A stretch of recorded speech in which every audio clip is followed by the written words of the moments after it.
manner that work together. I just think it's too easy for Secret again. Yeah. I don't know. It's the simplicity of draft and how they got to that end point. Secret, they clearly had an understanding of why they're picking heroes to get to the end, and then NiP felt after that first game, we got to take this anti-mage. It's such a good strat. Let's do this, you know. And I feel like they may have reacted too heavily from game one, but.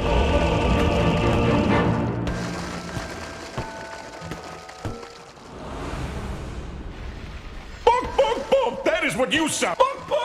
That is what you sound like. Prepare for battle. Game. Yeah. It's nice seeing Charlie getting likened. Yeah. Yeah. That's poetic. Wow. Sure. So now that just seems sadistic at this point, but it did seem like EGB, they were leaning. It was even more so, which after seeing game one, again, not too surprising. And NiP shouldn't feel bad the way that this game is going, but hopefully they will be able to pull something out as we send it over to our casters for game number 2. You know, Jenkins, there was a moment where I was hopeful for Ninjas in Pajamas. I looked up at the draft, I saw Lycan, I was like, oh, they've got Charlie Lycan. Maybe that's the key to success, and then no, that's Secret's draft. I was similar. I was kind of hopeful for their draft because I looked at him and I said, "Oh, a Secret Lycan. That's a completely garbage hero."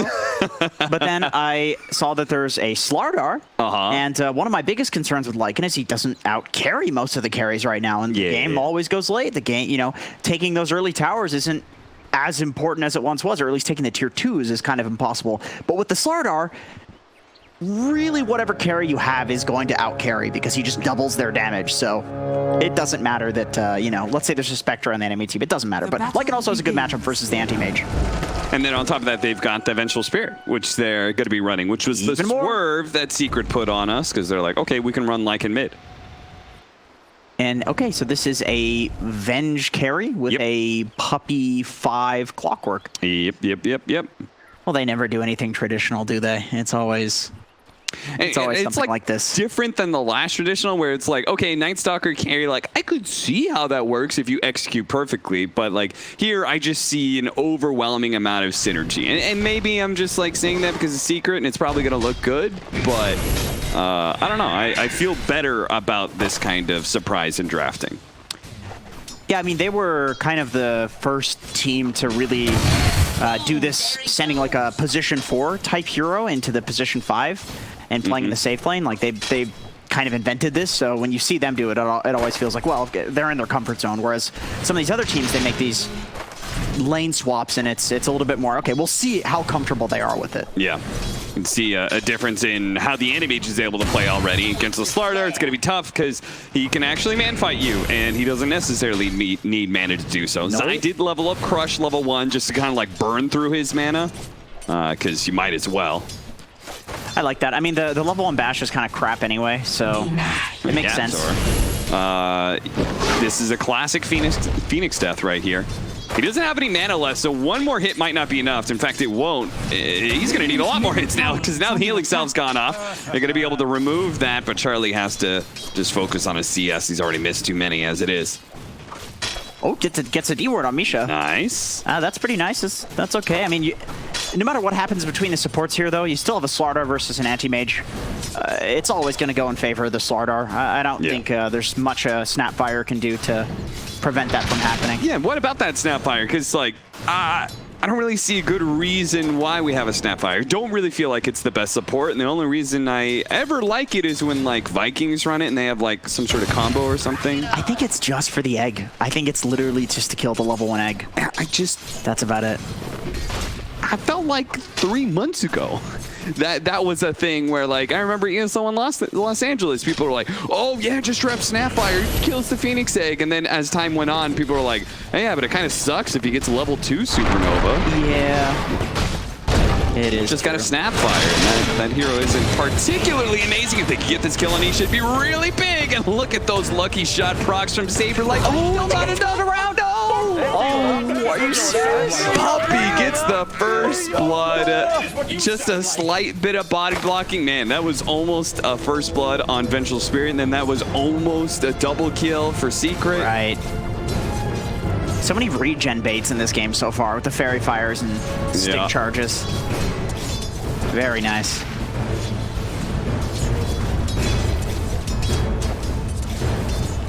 Saberlight is playing one of his, his best hero. Yeah. I would say. So he is really hoping to get a good start in this game. If there's any game he's going to pop off in, it's on a Pango. Yeah. He's got to do it this game. Problem is, I said that last time, and when they were about to be eliminated, and I said, Saberlight's on his Pango. This will turn things around. Yeah. Didn't work out that way. It's all about psychology, you know. It's if he's feeling good, I think his Pango will look good. If he's having a rough time, I know he's been tweeting some memes, self-deprecating a little bit. So we'll see how he's feeling today. Pango's a really big feel hero, as you know, being a big Pango fan yourself. A lot of feel heroes. There are. Being one of them. Yeah. Mid lane's got to feel good. Supreme is owning it up right now. 27-5. Now, a decent number of those are wolf kills, but I don't think wolves are... I don't know exactly what the bounty is on them, but it's got to be decent. They're decent. Yeah, they're decent. It's like 25, 30, something like that. You're going to try and run him down. Oh, you know he is. Matama Man jukes him out by cutting down the tree, spots him for a moment, gets one hit in. It wasn't enough. Supreme's going to go again. He spots him, Matama Man, thanks to the vision from the creeps. The wolf looking to block him in, but he gets the scream. Big kill for Supreme, making good use of that haste rune. Honestly, I feel like that's a matchup that Lycan does perfectly fine in. For the most part, you know, you've got the regen to work with, and you can just go jungle. And Quap isn't exactly good at killing the wolves because they have high magic resistance. So kudos to Supreme for just putting on a clinic here. This is 2 games in a row, actually. He's had a really good showing in the mid lane. Radiant are scanning. Spooky player, actually. It certainly is. Like many of these players on Ninjas of Pajamas, this current team is probably the best roster they've been a part of since the start of their careers. Supreme going back to the old alternate attacks lineup. He's been around for a while, but still a very young player in age anyway. Charlie, another example. I think he's like 22, 23. So he was playing when he was like 14, 15. He's a grandpa. In Dota years, that's a grandpa. Is it though? We still got players like Beer around, man. That's true. That's true. Puppy is pretty old. We are an aging demographic, aren't we? Yeah. Us Dota players. Bash. Yeah. Bring the end to Misha's life. And I think as a Slardar, you really just need... Ooh, I love what he's doing with this. He's doing the Tranquils trick, where he's disassembling and then holding them as a locked combining, so you can make Tranquils heal up and then disassemble it again. Matama Man sees the gank coming in from the Tiny immediately. Pops his ultimate. He don't think you can really dive Supreme. No. At least he can get a regen. That pushes him off, but that is a long cooldown ultimate at this point. Nope. Oh, he's going in. Go again. Whoa. Supreme's gonna go for the TP out. It's gonna be a close call, but Matamba Man gets him. Man. Oh, what killer instincts from Matamba Man. Dude, he didn't even have any vision. That was just instinct. Yeah. That was nuts. I mean, he's playing up against he had the ult and the screen maxed out. Like, you have to be careful there. Jesus, Matamba, relax. Yeah, his Necronomicon, he was like, damage is going to be too much. And credit to Supreme, he reacted really quickly. He did. Was like, TPs. TPs instantly. Man, wasn't fast enough. Look at the tower damage, too. Yeah. You do not want to be losing this tower solo at 7 minutes. Yeah, this is so much worse than the DK versus Quap matchup. DK takes a very, he slowly works at it while Quap's away ganking. Here, just one push is all it took. Man, that's it. 2 heroes committed to defending that, too. And NiP is the team that usually groups up and takes that mid tower really early on. This throws a wrench into their game plan completely. Saberlight has to resort to creep cutting here. Nisha's having such a good time down here. 20 denies.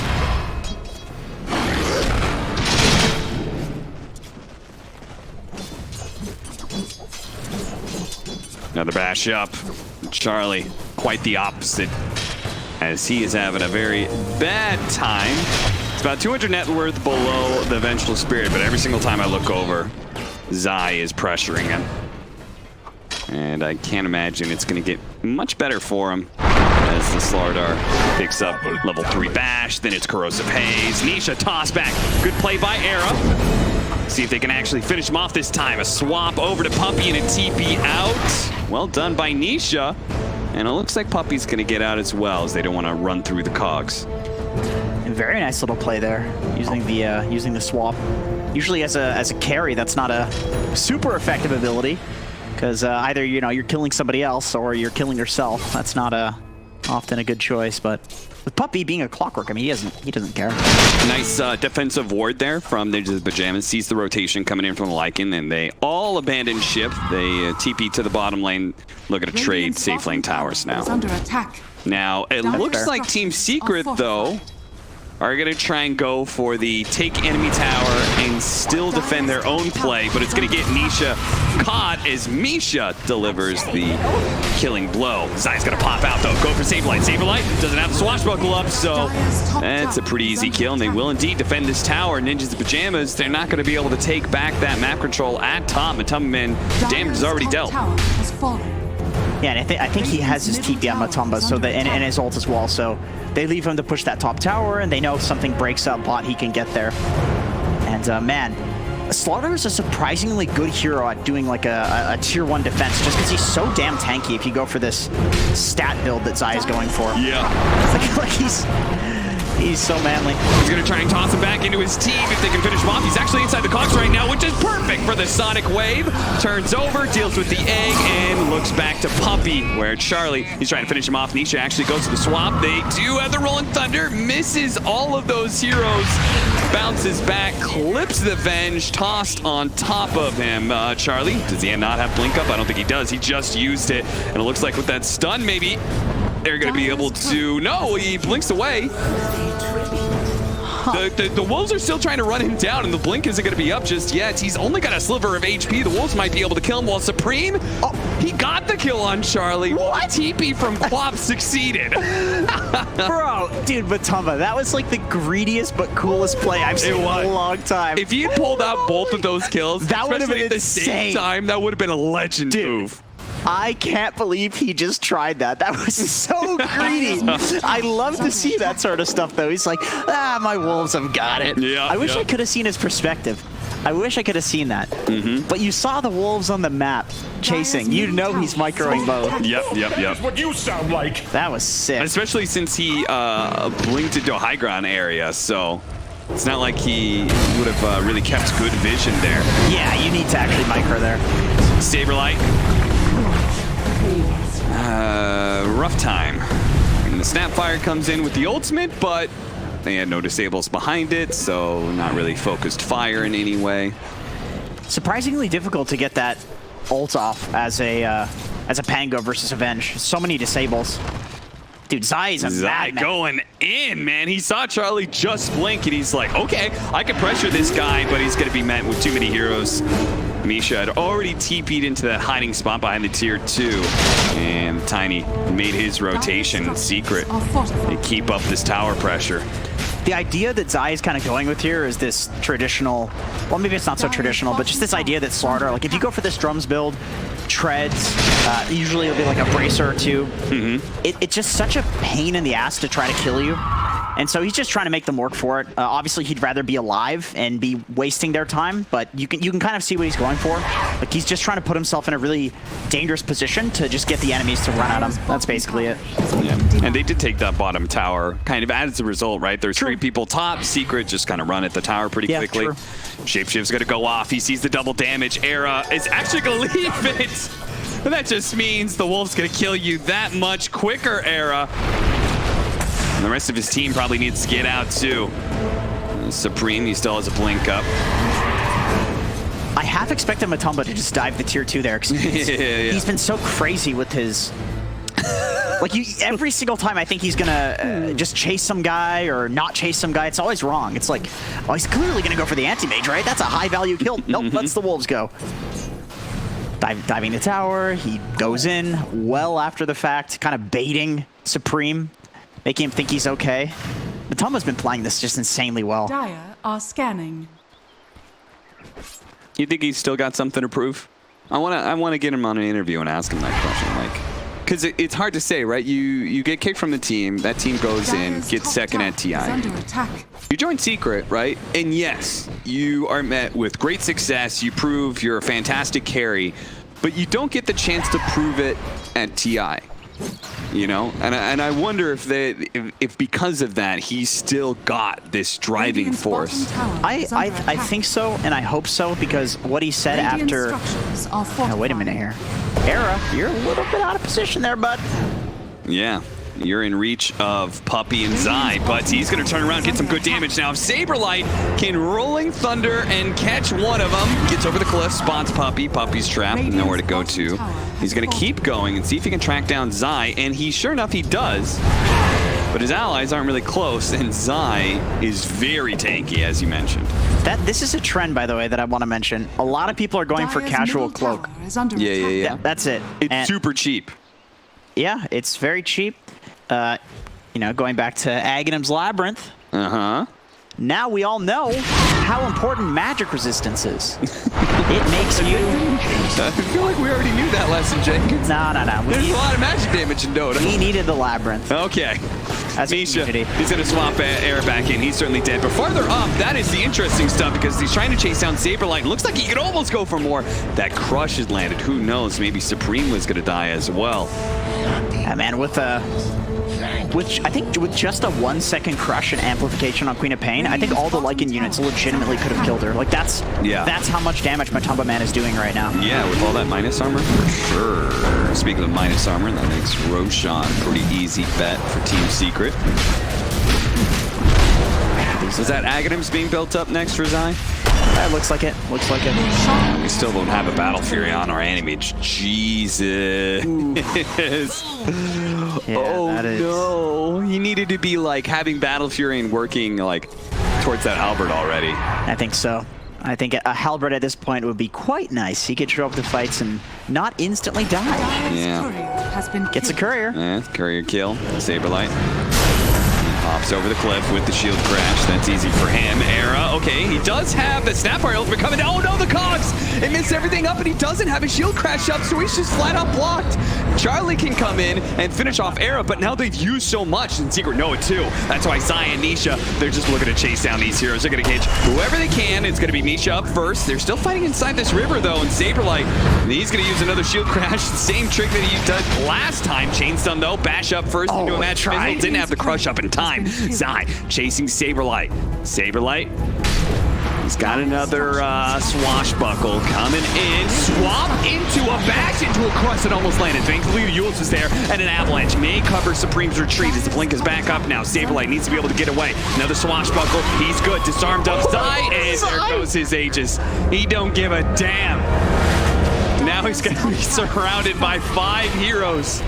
Ninjas in pajamas form up. High five. Zai knows he's been got, but hey, look, top lane. That's Matumba Man taking a tier 2 for free. Man, you can tell Zai's having fun with this one. He's having so much fun. You know, you gotta feel good. You're up by 8,000 net worth. You've taken most of the outer towers. You see the Animage's items. You know you've got all the time in the world. And to your point, you said Lycan doesn't usually beat most carries, but with this kind of synergy, right, he's going to extend well into the late game if it ever goes that way. Absolutely. This is something that I think makes Slardar a very value hero right now. You can pick whatever carry you want instead of just the illusion ones. Nice cogs, but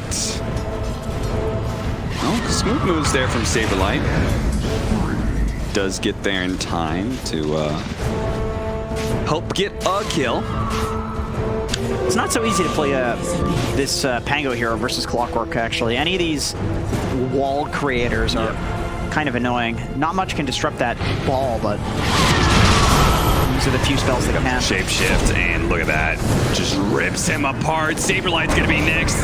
Swashbuckle in a second. A cookie. That might just save him. He gets a spell off, but he dies by killing the melee Necronomicon unit. No, wait, what did he die from? I guess it just got hit by something big. It looked like the nuke, man, but I guess that's just the Lycan hits. Yeah, he got smashed. Yule Scepter will let Supreme blink away back to his base, but... Because I might have... Oh, no, he needed 2 more hits, I was going to say. He does have a lot of attack speed with, you know, sitting on Agi treads and with the drums. What's with is Desolator like just super value right now? We keep on seeing these Desolator pickups on heroes that Who's going for Deso? Nisha? We've got it on Nisha now. We saw it on the Ember Spirit, like he built Deso first earlier. Radiant's God, I don't mean to be like a conspiracy theorist, but Okay. I swear to God, this Aghanim's Labyrinth, man. Like, Deso is so good in that. What the hell? I mean, he's a bench carry, right? Like, actually, it doesn't work on the illusion anymore. So, I don't know. Minus armor, I guess. Sonic Wave, Zai still surviving through it all. Turns around, kills Saberlight. They're just running out of damage on the side of Ninjas and Pajamas.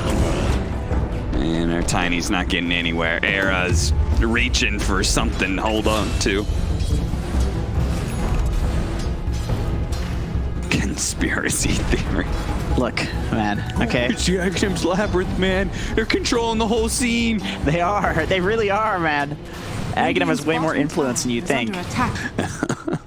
Liquid fire doesn't melt steel beams, bro. It does. I've actually checked. I've tried that. What would be steel in Dota? I couldn't come up with any. Clockwork. Steel armor? Yeah. Yeah. Have you ever seen a Jakiro kill a Clockwork? No, Clockwork counters Jakiro. You think that's a coincidence? I don't think there are coincidences in this world. And it's up. What do you think? The twin-headed dragon? Yeah. Oh dear. I need to get away from this subject. Yes, you do. I don't want to fall into the trap that Slacks did. You're talking about your meat banana, Misha. Run, Misha, run! The fishman cometh. But the fishman leaveth now. That's it. That's all he was interested in. Quick kill and he's out. Did you know sharks can survive for months off of just one feast?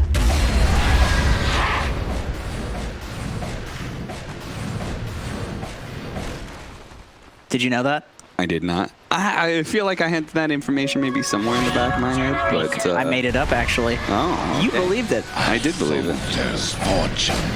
That's a PSA. I mean, I could see them just kind of like, you know, hunkering down, You being could? able to chill.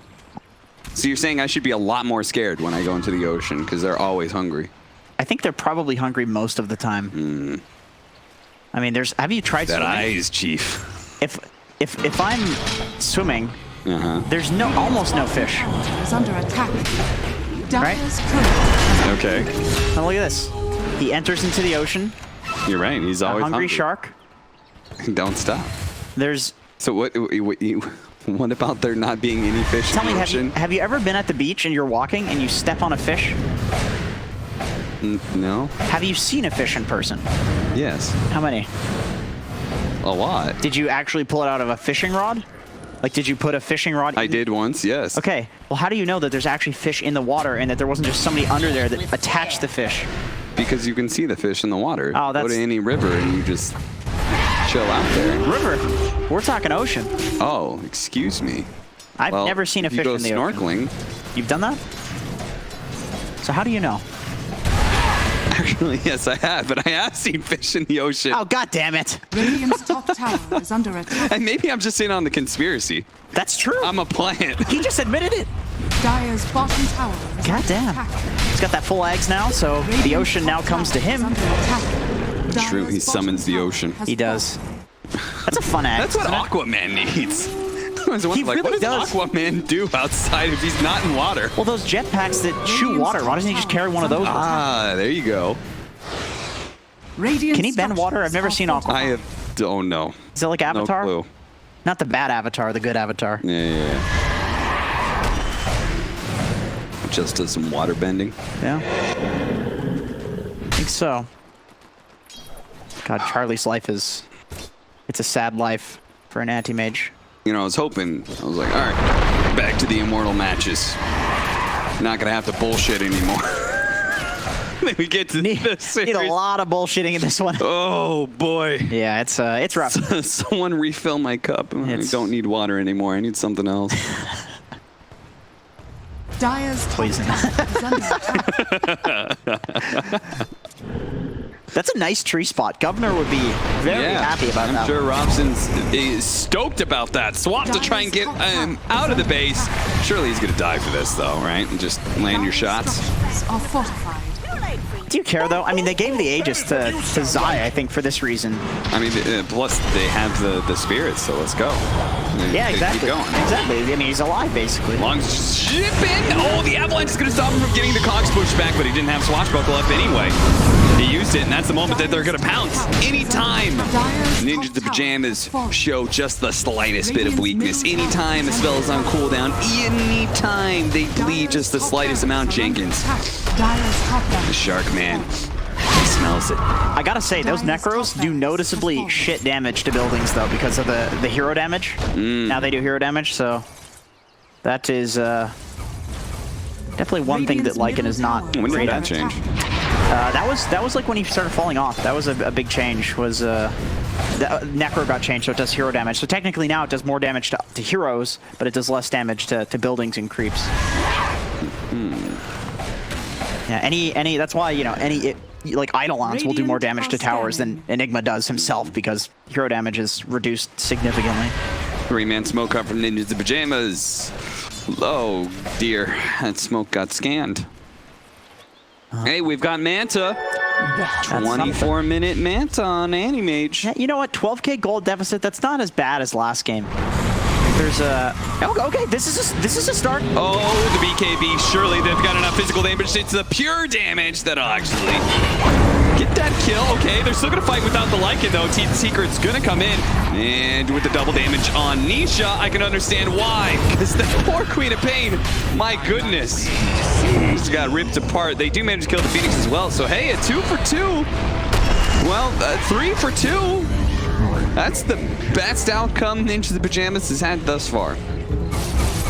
I noticed something kind of interesting in that fight. This is just like the video guy in me. Not a conspiracy theory. No. This is not a conspiracy.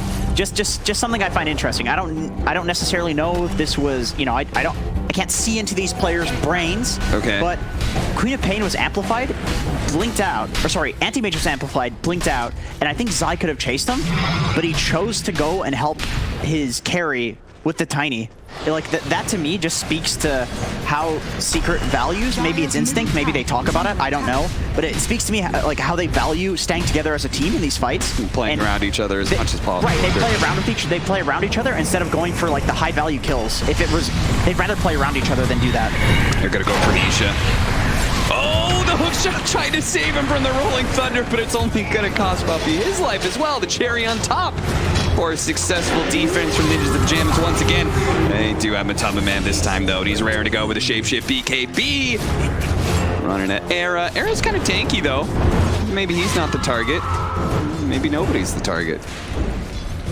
Yeah, they need that Zai amplification, I think, to kill any of these other heroes. It's basically Snapfire and Pangolier that can die right now without the amplification. These other ones will be a lot easier to kill. Oh, okay, Supreme, that's pretty crazy, man. Yeah, he just kind of jumped in there, and even the Shivas was actually down for him, Charlie. He goes in, now the Avalanche over the two of them, and Matama Man's in his melee form, so they just have to kind of walk away from him. If they can kite around Zai, they can go for the other heroes. He's going to have to supernova on their high ground here, but they do manage to kill it. Supreme is able to blink away from Zai. Zai, though, in hot pursuit. He's so damn fast, he's going to be able to stop the Sonic Wave from going off as well. Charlie bounces in and out of the team fight as much as possible. Air's going to join him in trying to escape. So it wasn't really worth it for them as that chase only got the Phoenix kill, and now it's going to get Era killed as well. Waiting his fate inside the cog, surrounded by heroes. Eventually he dies. Charlie, you know that Zai's not going to give up just yet. He's got a blink dagger. He's got sprint up. He's got vision of Charlie. But Charlie has a TP scroll. They just go down mid. Yeah, might as well. That's one of those fights where they did split up. I think that's interesting that Secret is, you know, they value staying together, but they're also pretty good at making the choice when they have to split up. Okay, swaps into an awkward position that gets Nisha killed again. Now, Matama Man, he can finish off these buildings and get out if he wants to, so they've got plenty of shapeshift. Zai, though, he's going to go in. He's going to go for Supreme. The Yield Scepter's going to buy a little bit of time here. Really good ultimate coming out from Nisha. If he can land some of these shots on Matumman, they might just be able to get the kill. The Mana Boy, the Sonic Wave, both the ultimates. That's enough to be able to kill the Lycan. Now Puppy's going to be the next target as he's scooching on by the tier 3 with no mana to work with.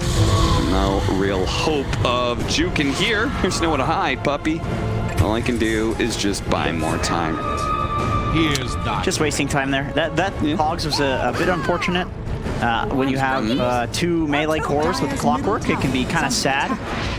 Especially when one of them's a Lycan, he's Lycan form, and then the cogs despawn, and all of a sudden he's just a regular person. It's like, uh-oh, I was a dog a few seconds ago. That's always very sad. Hey, Roshan's up. Yeah, this is looking okay for NiP, actually. I mean, Charlie's kind of huge. Dire's middle tower Almost got his AC. is under attack. Oh, they do not want to give this up. They buy back for this, and they don't have their Lycan for the fight.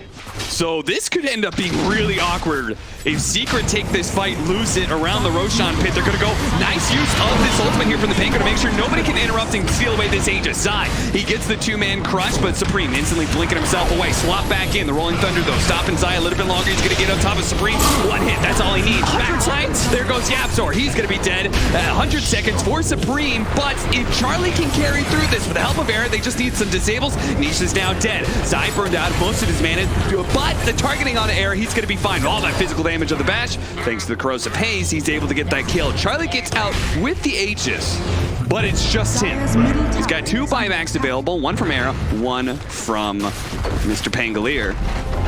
Dire's middle barracks. 3v4. They're going to have to use it here. Yeah, I think so. It's megas. I mean, you got to buy back and it's a 3v3. I think that Saberlight's waiting for the initiation from Era. He's got 15 seconds at this point. Okay, yeah, I don't know if you could wait any longer. The BKB's going to go off from Matumman. Saberlight in there. Charlie start targeting Matumman, fighting up against that BKB. He's getting burned out of most of his mana. Good Cogs push back there. Used the clumsy net to hold Matumman in place, but now maybe Charlie's gone in a bit too deep. It still has his Aegis intact, though. That's going to be life number 1. Zai just running at Saberlight here. Era, he has that avalanche, and it looks like Zai just kind of goes in to, I guess, keep everybody from chasing his team. His Lycan has no ult, no BKB. He has to make that space. I like that call. Like it looks really silly. It looks really dumb, but 100% that was the call. It's like, I'm just gonna go in and feed. Yeah. So my Lycan can get out. Everything for Matumman at this point. Yep. Ninjas of Pajamas. They are on a thin razor edge here, but there is hope.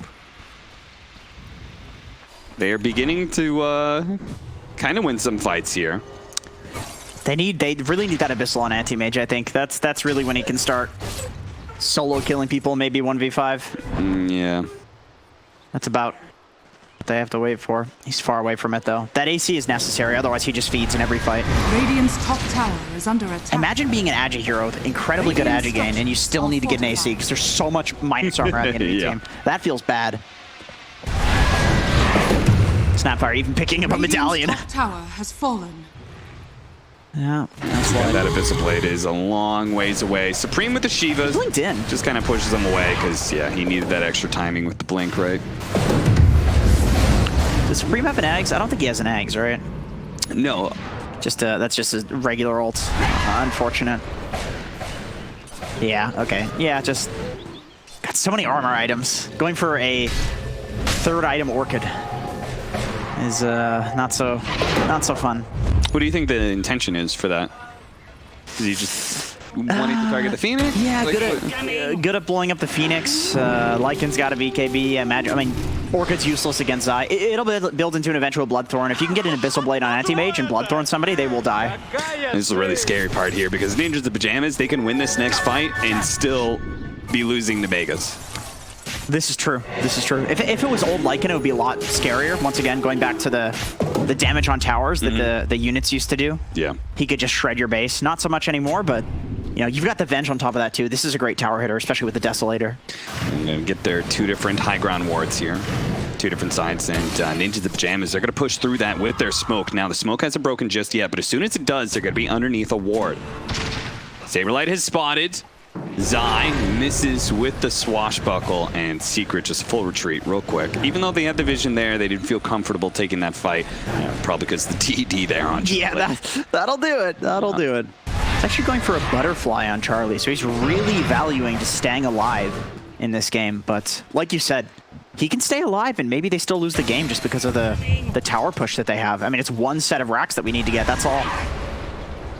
Yeah, Saberlight in his build, also going Abyssal Blade, but he goes for the Vanguard first rather than control the Basher with his swashbuckle, because he's like, I'm just dying so quickly in these fights. Yeah. Corrosive Haze, you know, Necronomicon minions start running at me. You know, if he's got nags, maybe it's a different story. Going for that Basher first would be the play, but he doesn't, you know, he's not going to get a swashbuckle. He's going to get one swashbuckle off and then his ult, and then he's probably going to die. All right, everybody's getting a lot of items here. We have the level 20 on the Slardar, which is an extra -4 armor. Oh, yeah. He also has a halberd now. You saw some BKBs coming in. I think Venge has her BKB. God, the nice thing about this build on Slardar, when you go for halberd Ags, you don't need a BKB. You just have so much status resist. Zai finally jumping in, misses his initiation. He's going to be orchided here.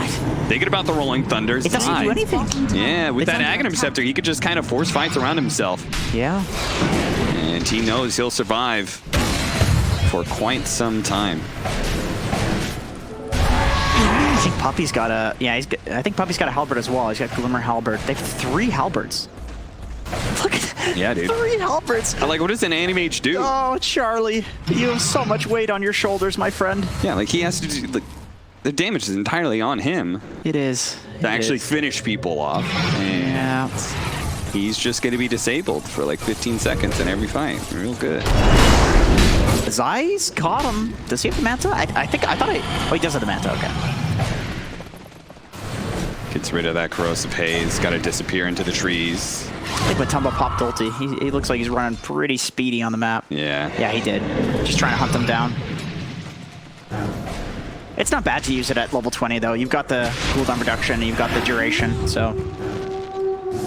Yeah, it's not like, I'm not sure if Ninja's really going to try and take advantage of this timing. Nisha, they actually get the initiation on the Sonic Wave. It's almost enough, but a BKB, he's surviving through this magic damage. Charlie has to commit one more blink to go away, but he actually doesn't get it. He gets smashed up. Holy shit! He just lost all of his HP so quickly, but he still managed to get out. A Rolling Thunder on through, protects Supreme as well. Saberlight stuck here for now as he TP's out. He actually got everyone out. Well, I say that, maybe spoke a little bit too soon. No, Charlie's good. Dude, how clenched do you think Charlie's anus was? So clenched. Jenkins, this is not the time to be talking about your anal fixation again. Jesus. No fixation. What? Don't put that out there. Don't put that out there. 32-25, and Ninjas of Pajamas are holding on. Fingernails dug deep. Dire are scanning. Oh boy, he died so quickly, actually. That was nuts. Did end up killing Nisha though, but he seems like he just wants to die. He is okay with death. He's drinking. No, Puppy says, that's mine. Like an ultimate. Man's gonna pop his ultimate. There's a lot of people outside of the base, nowhere close. Zai is gonna start leading the charge here, trying to get the corrosive haze. Charlie's gonna remove that with his Mantas. He fights back against Matumba. He's doing so well against him too. Chase down, Shiva's going off. Supreme does have the corrosive haze, but there's not a whole lot of physical damage behind it anymore with Matumba on the retreat. It's just Zai, but they're ignoring him at this point in time, but they have to run away from the Supernova here. Swashbuckle over to the side, still gonna be hit by this stud. They're gonna go for this Pango, it looks like, inside the river. Looks like Nisha's already dead. Swap back in, but Charlie goes the other direction now, but he still has corrosive haze on him. Another blink up in a second. Can Zai get the hit in? No. No crush, but he still has his blink dagger coming in soon. He opts not to chase. Better to sit around this Roshan pit. We've got potential spawn time has started. It's going to be up in 1 minute. Yeah, they have full control of this thing. I think it's going to be really difficult for NiP to fight in the river. Like, normally I would say Pango is really great at fighting in the river, but against a Clockwork and a Phoenix, I mean, there's good fighting on Secret, but it's more so like the Clockwork can just disrupt the big ball in that normally Pango would be good. Okay, he does have his BKB coming up, but it may be too late. He's already been toss some in the air, takes good amount of damage. Now he just needs the physical damage of the EM, but he has to blink away every single time. He's so scared of Zai. Zai now going to be able to hunt down Saberlight. Up next, the Pangolier. Is he going to be able to swashbuckle away? Gets a little bit of distance, takes the Force Staff. Rolling Thunder's back in on them. Stuns up Zai for a little bit. Era. Puppey actually went in. They managed to finish up Era. Era went down. Oh, Charlie's in. Oh, Charlie. That Midas Armor was too much. He thought he could get offensive, and now he doesn't have buyback. Ninjas in Pajamas, they were holding on, but without their primary carry, it looks like all hope is lost for this game 2. You sound like. He's short 1,700 gold. Dire's middle tower is under attack. Just need about 12 bounties and he'll be good. Okay. Well, Supreme, he's gonna have to do it by himself here, but Look at the water, man. 1v3 diving. It makes Sai look unkillable. Dire's structures are fortified. They have a little bit of time. Magic Missile into an Abyssal Blades. Now it's gonna be the Pangolier. One buyback. That's for Supreme, but he can't even kill the supports, man. Nice swap back into the cogs. Just a little bit of extra style and class there from Nisha as they finally do take this. Game 2, Ninjas in Pajamas, they held on a little bit better than they did in Game 1, but the outcome